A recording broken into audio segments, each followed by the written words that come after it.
This is Knox 64, and around, I don't know, a few weeks ago, this channel got my attention. And looking at the channel itself, the oldest video on it was only 2 weeks ago, uploaded on September 24th, 2025. However, the channel has existed for almost 4 years, being created in July 26, 2021. In the Wayback Machine, despite it only having 2 screenshots of the same day, it shows that either in only 2 days, this channel somehow got 600 subscribers just from its first video, or that there is something else going on. Now, what I believe this channel used to be is something else, and I was hoping one of the 600 subscribers from back when, before the channel was called Knox 64, could help me. You can do that by sending an email here with some archived videos or maybe even screenshots, and if you don't want to do that, just leaving a comment about what you think or remember the Knox 64 channel used to be is still incredibly helpful in getting the full picture. After all, the Knox 64 ARG could be completely unrelated to the old ARG where Knox 64 got its first 600 subscribers from in the first place. And looking back at the screenshot from September 26, despite it being only 2 days old, the first video got 1,000 views already in just 2 days, and considering the contents of the channel, which is a source engine horror / ARG stuffs, it's safe to assume that the first video Knox 64 uploaded, that's in question, simply titled Weird Server in CSS, got 1,000 views from the subscribers it gathered from its old ARG, or whatever it used to be before, it turned into Knox 64. Basically pulling a Steel Scout Team Fortress. If you don't know, the channel was abandoned to start a new one with better visuals and a clear story. A shout out to this video, by the way. I really enjoyed it, and it does a good job on explaining the new ARG that Steel Scout Team Fortress had created. However, after that, you can watch my video on the old Steel Scout Team Fortress 2 ARG video, just to see how it compares from like the old Steel Scout Team Fortress ARG and the new one and whatnot. And although I personally think the video is pretty bad, I'm pretty sure it does an okay job of preserving and archiving the original old Steel Scout Team Fortress 2 ARG. Okay, enough yapping, let's take a look at Knox 64, because honestly, it's fucking peak. It's so fucking peak.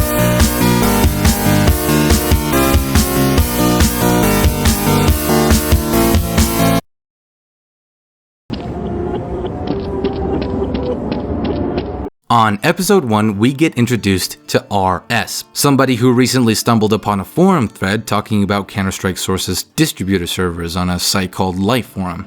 Now, I did look into Lifeforum, and it turns out it was a real site. However, the Knox 64 series takes place in 2006, and by then the website was already redirecting people to a completely different site for a while. And as for the original Lifeforum site, it was mostly about niche science topics, so it's safe to say that the Lifeforum in Knox 64 series and the real-life counterpart are completely different.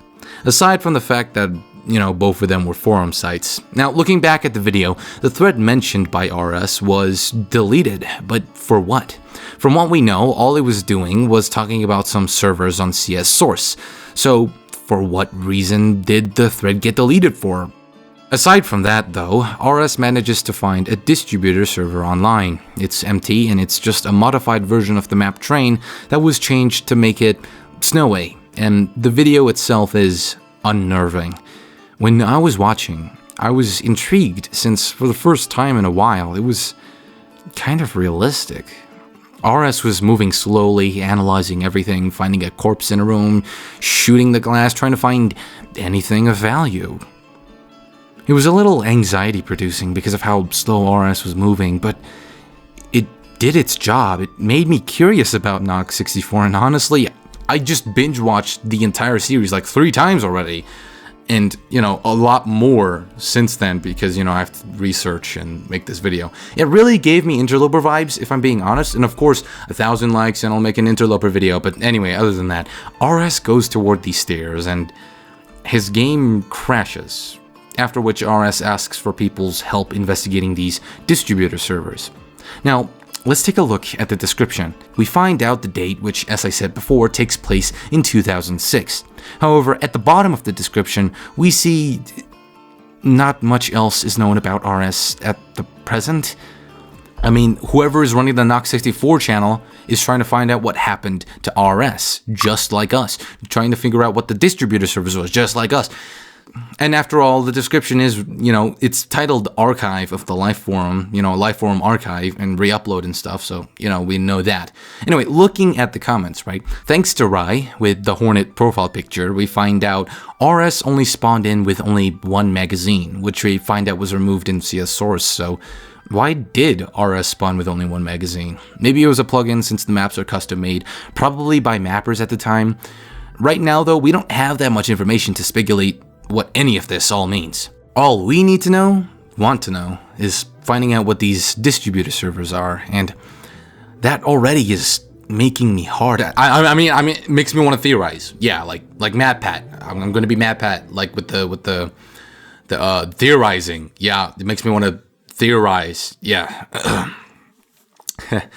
I'm going to beat it to MatPat later. What?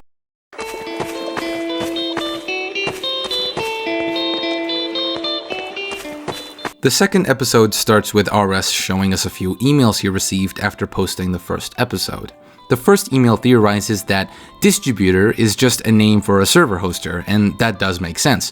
If you don't know what a server hoster is I'll explain it briefly. Basically, if you wanted to have a server of your own, but cheaply, because having a server of your own would be expensive and such, you would have to go to a server hoster site that has the expensive servers available to them, and all you would have to do is pay the server hosting site like a couple dollars every month, which is a lot cheaper than buying your own server, right? However, because it's not fully your server, it's gonna have something like hosted on tf2servers.net or something like that at the end of the server name. Like if you bought a server from a server hosting site and the server hosting site was called tf2servers.net, it would be Johnny's server hosted on tf2servers.net, right? So maybe that's what distributors is.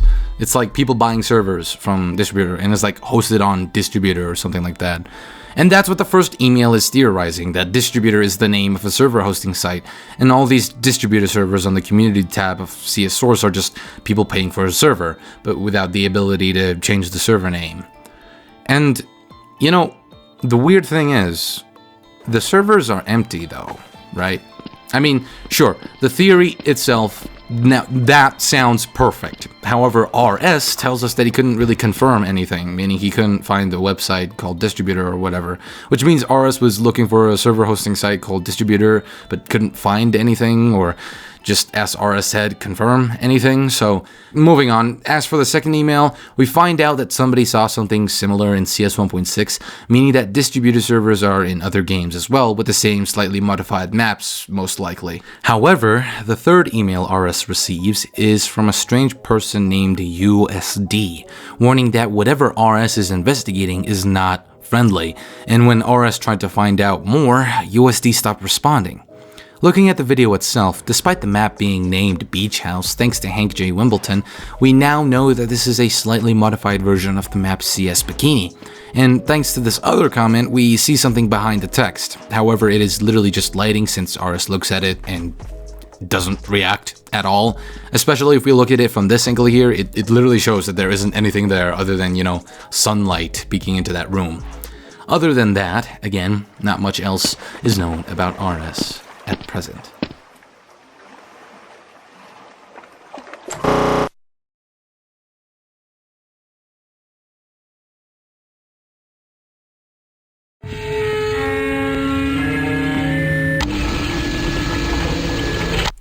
Episode 3 starts out with RS explaining that USD still hasn't responded, but considering that USD said he was afraid to say more, it's safe to say that we won't be hearing from USD ever again, since, he's afraid to say more.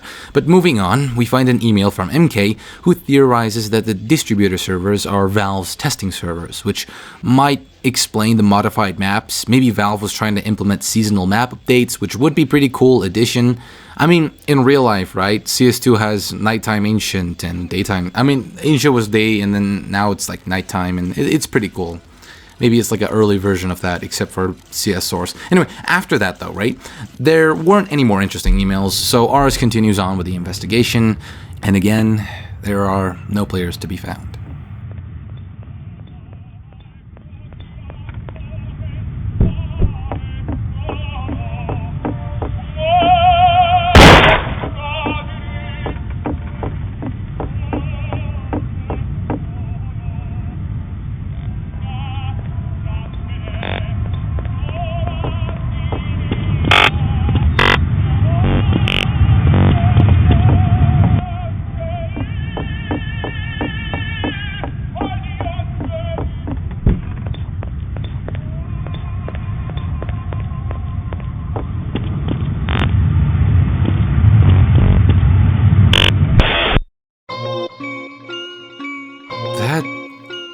hasn't happened before. Looking at the comments, this one says that something was peeking at RS. However, at first I didn't really see anything, but when I slowed it down and watched frame by frame, there it is, right in view. So, I thought this guy was bullshitting, and turns out he was correct.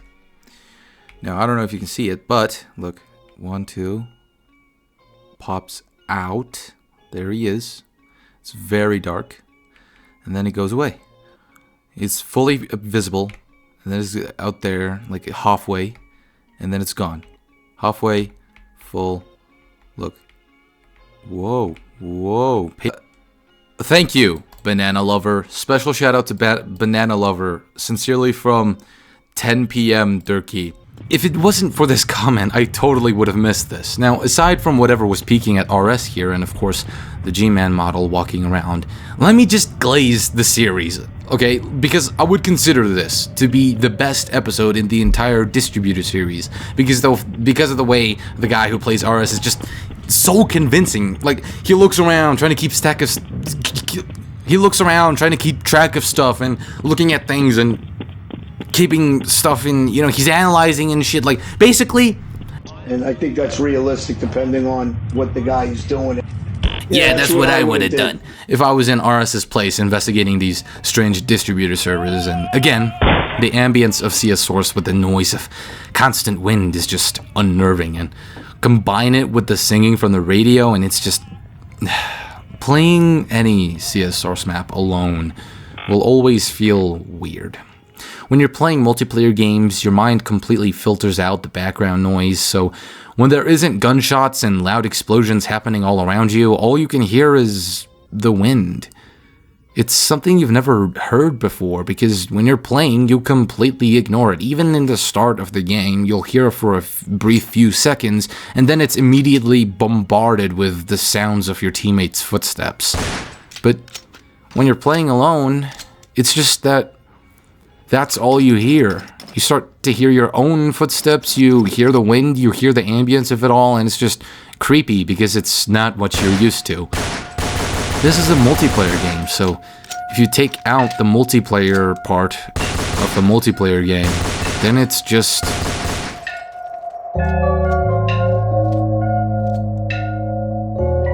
subliminal spaces. There's been many videos about this, but the most common explanation is that it's empty public spaces. It's unnatural because you would expect it to be filled with people. That's why it's always public pools, nature, playgrounds, because you would expect it to be filled with people and children, or at least somebody else there with you, but it's not. And because nobody is there, you would expect it now to be dirty, run down, abandoned, and that itself is creepy because, you know, you're alone and everything is run down and, you know, scary, but again, it's not. It's subverting two expectations at once. First of all, it's empty. Second of all, it's completely clean. So your mind just freaks out. It's trying to figure out why there is nobody here in places where it's, you know, usually filled with people. That's why in liminal spaces related pictures, they don't have pictures of private areas. Like, if you posted about a bedroom, right, it won't be as scary as a concert that's completely empty, yet somehow completely clean. It's as if somebody abandoned it only recently, and your brain is wondering why it was abandoned in the first place, so it starts freaking out, starting to make crazy shit up, like, oh, there's invisible gases in the area that kills you, or a scary creature is hiding in there, or other scary things, because again, it's a public place. It should be filled with people, but it's not. And your brain is now filled with thoughts to why it's empty. It's kind of like you're not afraid of the dark, you're afraid of what's in it. Okay, enough talking about liminal spaces. After RS's game crashes due to the G-Man walking around, this time he explains that his computer restarted. That's weird enough as it is. No virus or anything malicious would usually do that, because restarting would mean wiping off everything active. And you know what's active? The virus. So why did it do that? Looking at the description, still, nothing else is known about RS at present.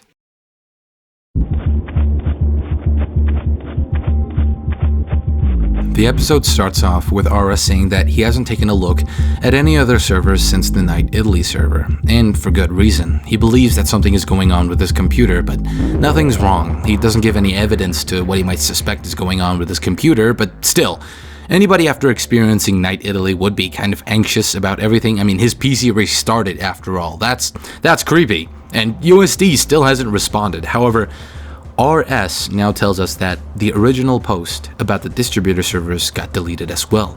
He told us in the beginning that the thread was deleted, but now the post was too. Okay, hold on.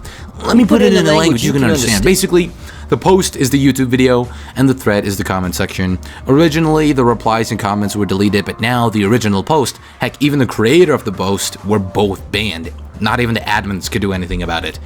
But despite this, though, RS did find a new server to document about and investigate. Apparently, there were 2 people online, but when he joined, again, nobody's online.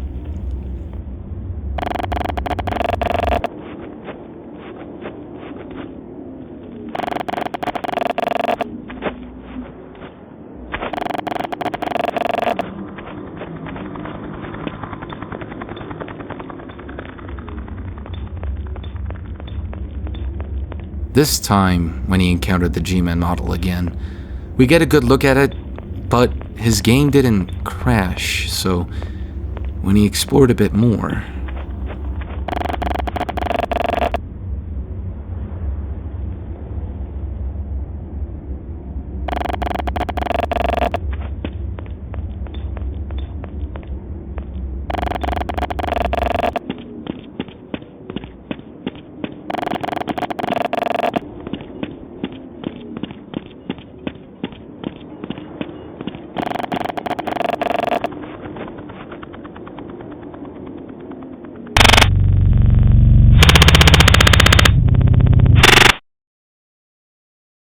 if you're actually watching the video, congrats to you by the way, but if you're actually watching the video, at the top of the screen, some base 64 text appears. Now, unfortunately, the quality was too low for me to figure out what it said. However, thankfully, the comments are really helpful, okay? The comments actually managed to figure out what the hell it says. It really helps us out on what's going on. For example, the text here says, dead body in a trash, while this one here says, dead end. Now, this doesn't seem like much, except for dead body. Like, why? For what reason would this be relevant at all? I mean, what does a dead body have to do with the distributor servers and CS source? I don't know. Looking at the description, RS seems tired and tells us that he will continue it later. That explains the to be continued at the end, and it wasn't a meta thing where the series takes a break, no. Because Knox 64 uploads a new video just a day later. As for the final part of the description, still no new information about RS at present.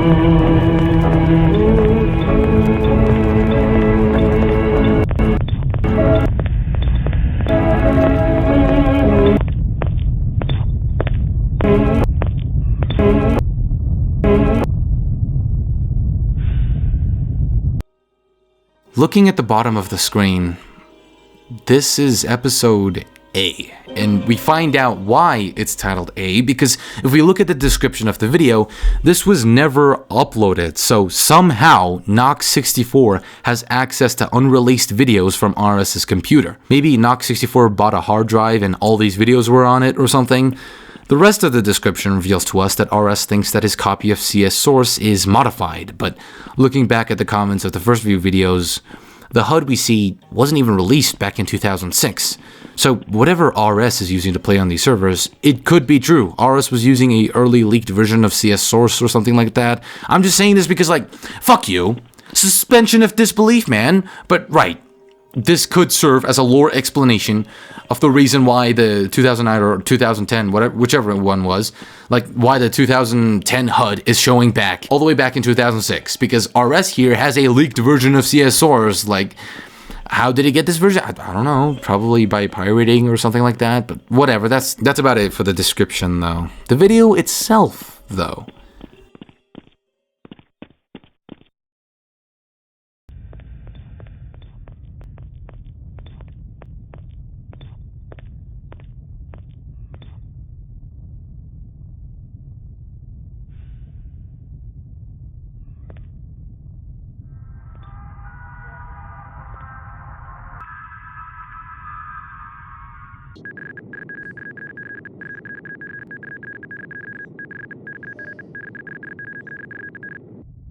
Yeah. Translating the Morse code would be pretty hard, but thankfully, Knox 64 has a really helpful community. Looking at the comments reveals that the Morse code translated to "the source fractured, the name dissolved." Whatever this means, surely we'll figure it out. The source could mean the source engine. As for the name dissolved, I don't really know. Could mean a lot of things. Maybe RS, who knows. But after the Morse code is played, the video ends with RS walking into a void. Luckily, the next video continues where we left off.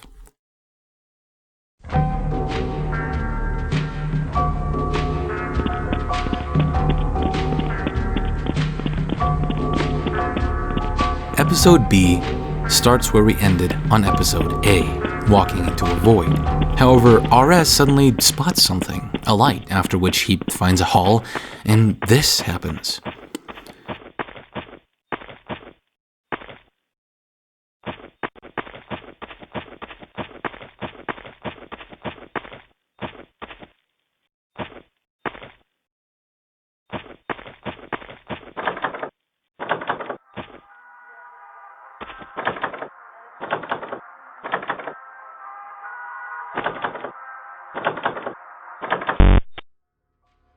Looking at the description, again, this was never uploaded, with RS note only reading no. Looking at the comments, this comment reveals to us that the base 64 that was put at the end of the video translated to "Stop him before it's too late!" It's pretty obvious, but I guess the reason RS stopped uploading is because, he's currently stopping the entity before it's too late, whatever. And the entity, right, made him disappear or something stupid like that for trying to stop him. But anywho's, again, not much else is known about RS at present.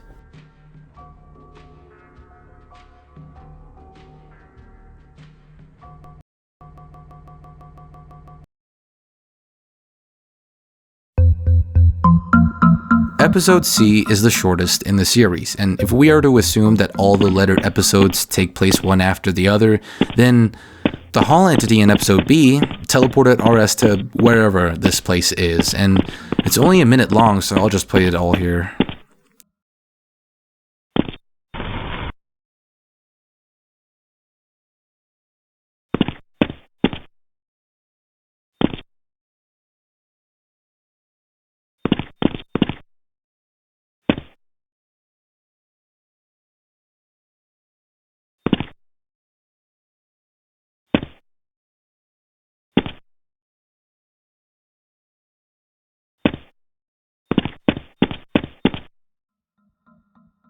Looking at the description, RS simply states, "I can't." And wait, there is no information about RS after this file? What? Why did it change? The comments don't have anything useful here right now, but after this file, what the hell are you talking about? Okay, the video is titled Exit, alright? And it's the final of the lettered episodes. RS here, which I'm assuming we are in the POV of, goes into this white void, and after that, we don't really see RS again at all after this video. RS just goes missing, and the description is like, what do you mean after this file? The word was at present for the past, well, every single other video was at present. Now it's just after this file. So why did it change? What do you mean after this file? What's up with this room? Why is there a random ass chair in the middle? Why did it change to after this file? Wait. The Hall entity, the one that looks like brain.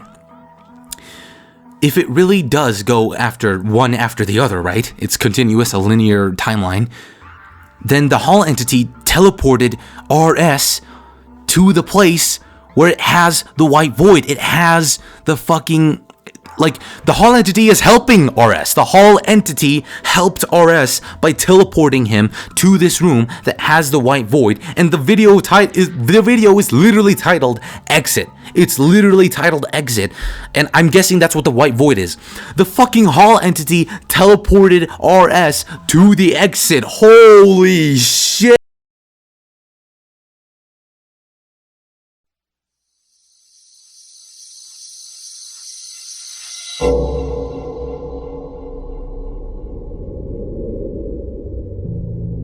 We're no longer in Counter-Strike anymore, and we're back to numbered episodes. But remember earlier how somebody mentioned Half-Life 2 Deathmatch? Well, despite this being episode 5, we're in a completely different perspective. Now, if you remember right, MK was one of the people who sent RS an email. We know MK, bro. We fucking know MK, bro. Like, MK is the one that sent the fucking theory about it, you know, like, oh my god, it's fucking MK. Oh my god, it's him. Anyway, MK looks around the map Overwatch, which thankfully I'm familiar with because of Jonas Gaming. Like, I explored that map a lot, you know, trying to find any differences.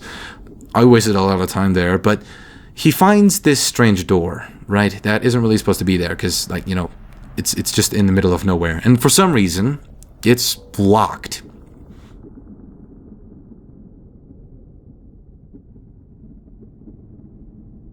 Now, MK, right, for whatever reason, decides to hurl an explosive barrel point blank instead of, you know, walking around it, see what's behind the door. The fuck was he thinking? Okay. Anyway. Alright, gotta calm down. His game crashes, similar to how RS's game crashed when he tried to go up these stairs in Snowy Train. However, the strange part of the Half-Life Deathmatch video, you know, Overwatch, is that Overwatch isn't modified, except for the door, of course. Originally, the distributor servers had modified maps, such as Snowy Train, or Night Italy, or whatever changed in CS Bikini for it to be named Beach House. But Overwatch, no difference. Other than the fucking door, you know, of course.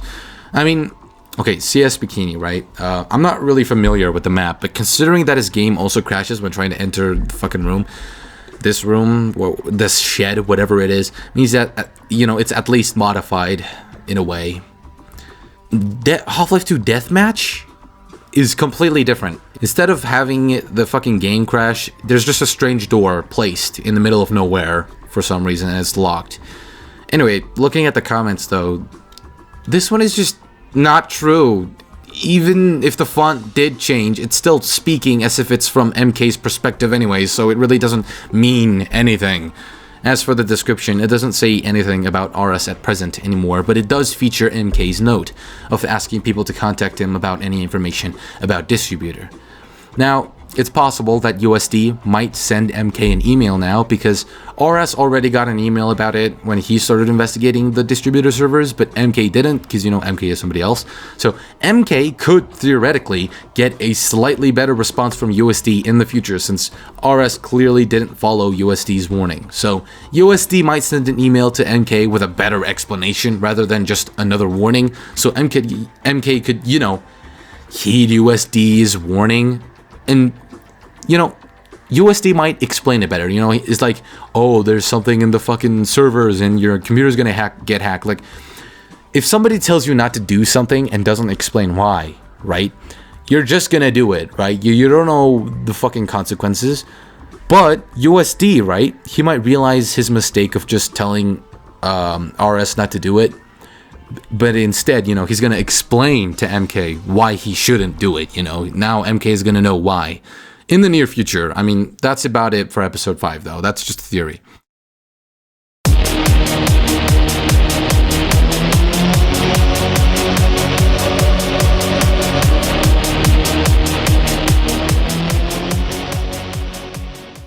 Episode 6. This is the latest and last in the series. Not the last because it's, you know, it's still ongoing, but like the current one that we're on right now as of the video uploading.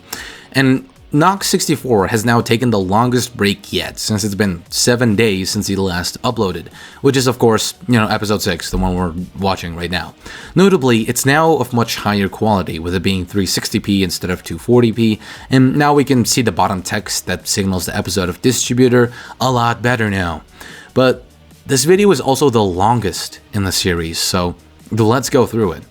We're back to MK, since the last time we saw RS was when he went into the White Void. But back to the video, a person named EK sent MK a video of something, and before we watch that video, MK looked into EK's account, and EK has like a really strange profile. EK is pretty empty except for something talking about Finnegan's Wake, which is a book released in 1924 whose whole point is like, which is, 101 years ago, which is, pretty cool, like 101 computers and stuff. And also, right, a book that I haven't read. However, this comment explains that, I'm not really sure what any of that means, but I'm pretty sure that Finnegan's Wake somehow inspired Knox 64 ARG in some way or another. But anyway, looking back at the comment, reveals that Finnegan's Wake is like supposedly a really hard to read. Not supposedly, it is a really hard book to read. Kind of like an ARG, apparently. People spent years reading and trying to understand the book, so I can kind of see why it has something related to the Knox 64 ARG, because the book itself is kind of like an ARG. Anyway, well, this is kind of peaking. It's peaking all over the place. Fucking hell. As for the second part, where it says that the movements are robotic, I gotta agree with that. Like, looking back at the video EK sent to MK, it takes place in a weird map with a carpet texture for walls, and somehow the modification date is in 1998, despite the video being created much later in the future. Oh, right, I forgot. EK sent another video, and that's where the robotic movements comes in. Anyway, there is a little bit of audio in the first video that EK sent that nobody in the comments mentioned yet.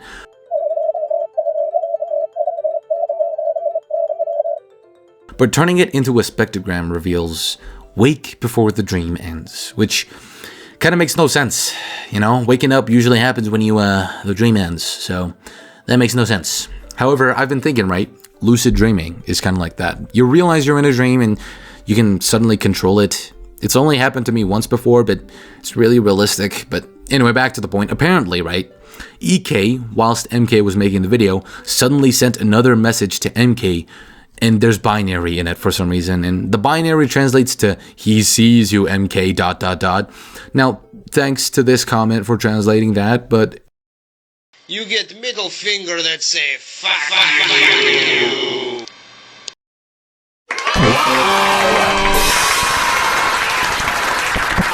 Congratulations, you won.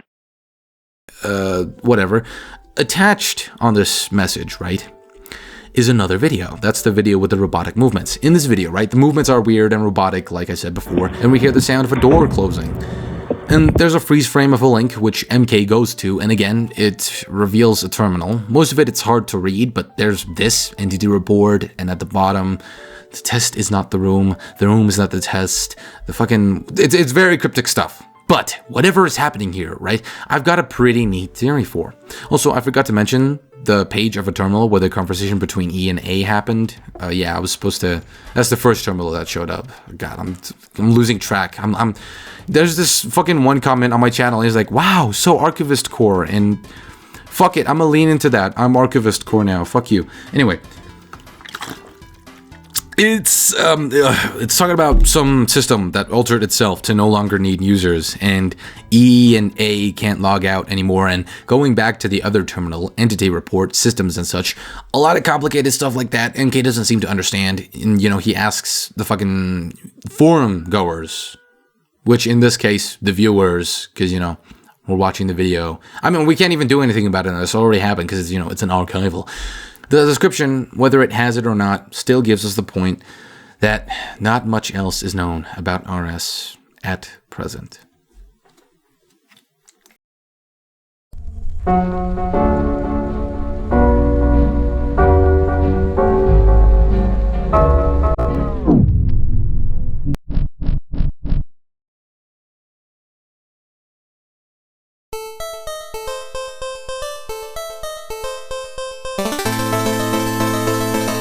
Distributor, fuck, it's a pretty awesome series. No, it's not a pretty awesome series. It is an awesome series. You don't need to be analyzing everything because RS and MK are doing it for you. However, they do miss some stuff sometimes. So whenever you catch something that RS and MK didn't notice, then it just makes the series a whole lot cooler. Like, holy shit. And honestly, the series was just great. But let me not waste your time. I've got a pretty neat conclusion for this. It all goes back to the conversation between E and A from the latest episode of What the Fuck Am I Telling? Anyway, both of them talk about how the system changed itself and is now responding as them, and how they warn each other to not talk anymore because they will be talking to the system, which is trying to gather information about whatever it's trying to gather information about. Now, the system, right? Since it already modified itself, I guess it's starting making servers and source games. Heck, I wouldn't even be surprised if in the near future of the Distributor series, TF2 might show up, since the Distributor series only takes place during 2006. Now, we don't know the exact date of when all of this is happening, but maybe it could be taking place in 2010 because of the, CS source HUD inconsistency thing, and whoever runs the Knox 64 channel is just misleading us for whatever reason. And we could very well see TF2 on the channel soon, or it could be taking place at our time. Now, there is this comment, right? And Knox 64 breaks character and reveals to us that, oh, yeah, the HUD thing is my bad. But, right, here's a little simple solution, the videos actually take place in 2010, right? Because, that would work, because, it doesn't change anything. And the person running Knox 64 channel is just putting 2006 to mislead us for whatever reason. That's just an example. Anyway, now there's also, and it taking place in 2010 could let us see TF2 on the Knox 64 channel maybe. Or, another thing could be happening. It could be taking place, at the time it was uploaded. For example, the videos are posted during September and to October 7th, and maybe, just maybe, right? That's when all of this took place. I mean, it really isn't that hard to do. So for the sake of storytelling here, right, let's say all of these videos correspond to real life upload dates. For example, right, the first video was uploaded in 2025, September 24th. So let's say RS uploaded the video on the forums on September 24th, 2006. After all, the 2010 thing could also work, but the creator might not want to do that. Anyways, though, the videos themselves don't mention a date at all. Okay, the only time we get a date is from the description, so, he could easily retcon it to 2010. But yeah, for all we know, it could be taking place in 2014, 2015, it doesn't really matter. It could even take place now. The only time we get a date for any of these videos is in the descriptions. But the descriptions can be manipulated by whoever is running the Knox 64 channel anyways, in lore, of course, not the fucking out of character thing. And that's a pretty good theory. I'm gonna keep talking. Man, I feel like I'm forgetting something. Oh my god, okay, I almost forgot. On the Knox 64 channel, there is 3 posts that I've been using as a background during the video. The first is a screenshot of some Ellie with a red car. The second post is a rebel sitting on a bed. And the third post is possibly the same rebel standing on a frozen bridge, maybe walking across it. And all 3 of these posts, right, were uploaded before the videos were ever created. The first thing that Knox 64 posts about are these pictures, and then it starts off with the fucking series. Also, thanks to this comment for revealing that the snowy bridge is Boreas, and I gotta agree, it is a pretty goated map. And that was the entire series. Yeah, that's everything, I'm pretty sure. Back to theorizing, though. Where was I? Right. System starts to put servers or something like that in fucking source games. The system, right?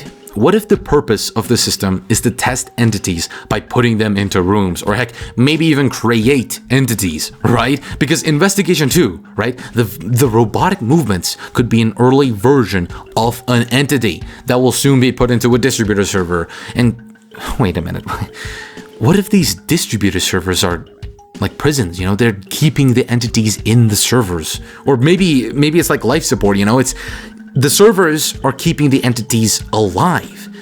And the reason RS's computers restarted was because the system made it restart. Like, the system made RS's computer restart because the entity somehow got into RS's computer and could potentially invade other servers by using RS's computer. Kind of like how Serverblight uses Journée d'année to navigate through TF2 servers, you know? That's another theory.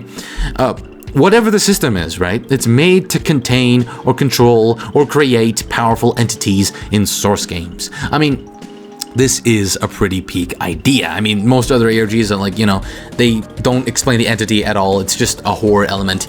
But this, oh my god, Knox 64 is showing us the origin, where and what and why the entities are being created. Like, oh my god. And if we look back into the decrypted message, right, from all the way back in the beginning of the video, dead body and trash, like maybe, right, maybe, system like took a look at the dead body, right? Like, if there is a dead body, and recreated it and created an entity based on the dead body and put it into a server. Like, oh my god, I found. Okay, listen. Okay, what if, right? Okay, no, it's not life support anymore. Okay, the distributor servers, right? They aren't like keeping the entities alive. They're actually like prisons. Okay, now if we think about it, as prisons, right? Like, the system is keeping entities contained in distributor servers, right? I don't know why people can join. Like, it's really easy to put them in, like, put a fucking password in. But for some reason, right, RS joined, and the entity that was contained in that distributor server, right? The fucking Hall entity, all right, for example. You remember the Hall entity? The Hall entity teleported fucking RS to the exit. So, what if that wasn't the exit? What if that was like a place where RS could help the Hall entity escape, right?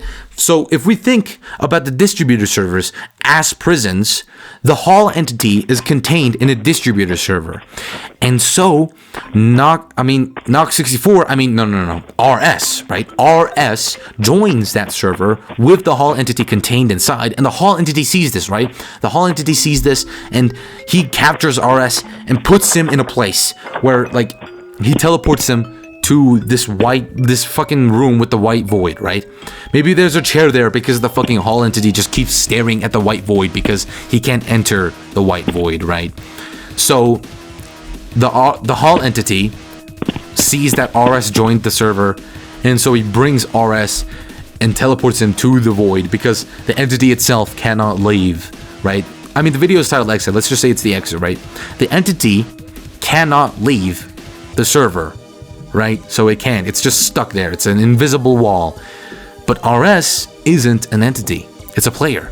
And so the fucking Hall entity teleports RS into this room, and I don't know, maybe goes with him to the exit. Like, maybe the entity gets into his computer sneakily, like before the system makes RS's computer restart again. But the entity, right, follows with RS to the exit. You know, it's holy shit. Oh my fucking god, I sound so fucking schizophrenic. Archivist core. Okay, yeah, that was my theory, right? What if Knox 64 is showing us the reason and the origin of all the Gmod ARGs out there, and the black Gmod? Oh my god, Knox 64, the system was the original ARG. Holy shit, Knox 64 is peak. It's fucking peak. Oh my fucking god. Yeah, that's all I gotta say. And if you guys found any cool ARGs, please send an email to this email address, you know, the same email from the beginning of the video. It's my email. This email is the reason I made a video on Dustbowl Duck, by the way, so, you know, it works. So, yeah. Thanks for watching. Bye. You know what I usually do. Just kidding, thanks for watching, bye!